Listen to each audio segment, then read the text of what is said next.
Warahmatullahi wabarakatuh. Selamat pagi anak-anak kelas 5. Bagaimana kabarnya hari ini? Semoga semuanya dalam keadaan sehat walafiat.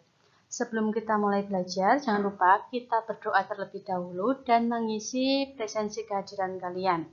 Untuk hari ini kita akan belajar tema 1, subtema 1, pembelajaran yang kelima. Organ gerak hewan vertebrata dan avertebrata. Pada pembelajaran kali ini, kalian akan belajar tentang hewan vertebrata dan avertebrata. Diperkirakan keseluruhan jumlah vertebrata yang ada di planet Bumi antara 57.000 sampai 58.000. Kemudian, sekitar 97% dari kerajaan hewan terdiri dari hewan avertebrata. Jenis hewan avertebrata dapat ditemukan di daratan, danau, lautan, dan tempat yang terdapat air. Lalu, apa saja perbedaan ciri-ciri hewan vertebrata dan avertebrata? Organ gerak hewan vertebrata dan avertebrata. Yang pertama, contohnya ada sapi sebagai hewan vertebrata, yaitu hewan yang memiliki tulang belakang. Kemudian ada siput, itu merupakan hewan avertebrata, yaitu hewan yang tidak memiliki tulang belakang.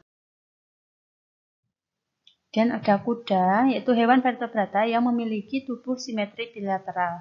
Sedangkan untuk hewan avertebrata memiliki tubuh simetri bilateral dan ada juga yang simetri radial. Contoh hewan avertebrata itu ada bintang laut. Yang selanjutnya, hewan vertebrata memiliki sistem peredaran darah tertutup. Hanya beberapa hewan avertebrata yang memiliki sistem peredaran darah. Hewan vertebrata memiliki otak yang dilindungi oleh tengkorak. Sedangkan hewan avertebrata umumnya memiliki otak yang tidak dilindungi oleh tengkorak. Hewan vertebrata memiliki paru-paru atau insang sebagai alat pernapasan. Kemudian untuk hewan avertebrata memiliki alat pernapasan yang lebih sederhana. Kelinci sebagai salah satu hewan vertebrata memiliki sistem saraf yang kompleks dan letaknya beragam. Sedangkan susunan saraf hewan avertebrata lebih sederhana dan terletak di bagian ventral atau perut. Hewan vertebrata dapat dibedakan menjadi 5 jenis, yaitu ikan, amfibi, reptil, burung, dan mamalia. Jenis hewan avertebrata ada hewan berpori, hewan berongga, cacing, hewan bertubuh lunak, hewan berkulit duri, dan hewan berbuku-buku. Membuat model hewan dari plastisin. Plastisin merupakan mainan sejenis lilin yang dapat dibentuk macam-macam. Plastisin biasa digunakan dengan cara ditekan-tekan dan dibentuk menjadi bentuk lain. Plastisin dapat digulung, dipotong, dan dicetak dengan cetakan mainan plastisin atau cetakan kue.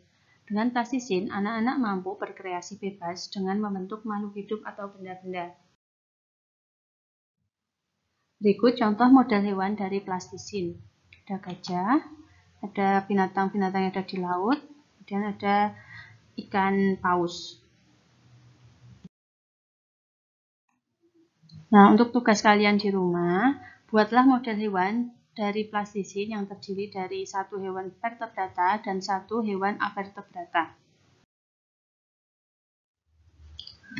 Materi yang selanjutnya menentukan ide pokok.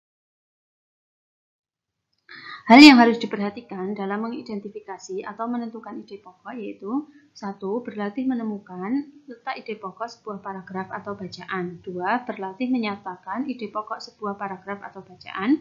3. Berlatih menangkap maksud paragraf atau bacaan. 4. Berlatih menemukan ide pokok dengan kecepatan membaca yang tinggi. Selanjutnya, jenis-jenis gambar. Gambar ilustrasi bertujuan untuk memperjelas pesan atau informasi yang disampaikan. Gambar ilustrasi terdiri dari berbagai jenis, misalnya gambar realis, gambar karikatur, gambar kartun, dan gambar dekoratif. Gambar realis. Gambar ilustrasi yang dibuat sesuai dengan keadaan objek gambar yang sebenarnya. Kegiatan menggambar realis umumnya menyajikan bentuk-bentuk alam yang dilihatnya seperti manusia, tumbuhan, hewan, dan benda-benda di sekitarnya. Gambar karikatur, yaitu gambar ilustrasi yang dibuat dengan menambah muatan objek gambar secara berlebihan. Gambar karikatur berfungsi untuk menampilkan kelucuan sambil mengkritisi suatu permasalahan dan sebagai sindiran.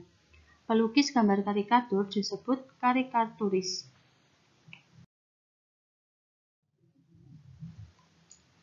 Gambar yang selanjutnya ada gambar kartun, yaitu gambar ilustrasi yang mengandung unsur lelucon atau humor.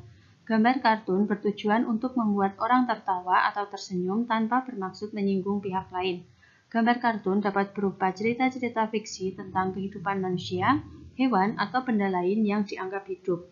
Pelukis gambar kartun disebut kartunis. Yang terakhir ada gambar dekoratif, yaitu gambar ilustrasi yang berupa gabungan dari beberapa motif hias dan komposisi warna yang indah. Gambar dekoratif berfungsi sebagai dekorasi atau penghias ruangan atau gedung. Gambar dekoratif terdiri atas berbagai macam motif. Untuk tugas kalian yang kedua di rumah, silakan kalian kerjakan di buku tugas tematik kalian.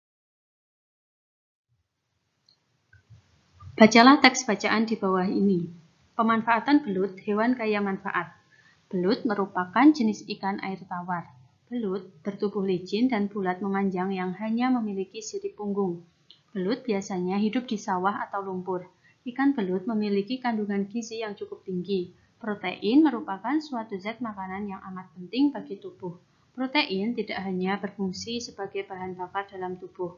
Protein juga berfungsi sebagai zat pembangun dan pengatur.